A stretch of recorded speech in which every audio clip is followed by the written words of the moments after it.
Breaking news చూస్తున్నాం. భాగ్యనగరంలో మరోసారి మితిమీరిన వేగం ప్రాణాల మీదకు తెచ్చింది.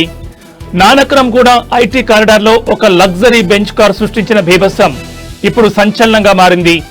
అతి వేగంతో దూసుకొచ్చిన TS07EX5556 నంబర్ గల బెంచ్ కార్ మరో వాహనాన్ని బలంగా ఢీకొట్టి ఆపకుండా పారిపోయేందుకు ప్రయత్నించింది. ఈ ప్రమాదాన్ని గమనించిన అక్కడ ట్రాఫిక్ కానిస్టేబుల్ వెంటనే అప్రమత్తమై వైర్లెస్ సెట్ ద్వారా ఉన్నతాధికారులకు సమాచారం అందించారు. ఈ క్రమంలో IIIT జంక్షన్ వద్ద కారును అడ్డుకునేందుకు ప్రయత్నించిన కానిస్టేబుల్ ను ఆ డ్రైవర్ కనికరం లేకుండా ఢీకొట్టాడు. అంతటితో ఆకుండా బొనెట్ పై ఉన్న కానిస్టేబుల్ ను దాదాపు 1 కిలోమీటర్ మేర ఇచ్చుకెళ్లడం అక్కడున్న వారిని భయాందోళనకు గురిచేసింది. సినిమా ఫీట్లను తలపించేలా జరిగిన ఈ ఘటనలో తోటి వాహనదారులు ప్రాణాలకు తెగించి కారును వెంబడించారు. అందరూ కలిసి కారును చుట్టుముట్టడంతో నిందితుడు కారు ఆపాల్సి వచ్చింది. వెంటనే స్పందించిన పోలీసులు డ్రైవర్ను అదుపులోకి తీసుకున్నారు. మద్యం మత్తులో ఈ ఘాతకానికి పాల్పడ్డారా లేక మరేదైనా కారణమా అన్న కోణంలో గచ్చిబౌలి పోలీసులు విచారణ జరుపుతున్నారు.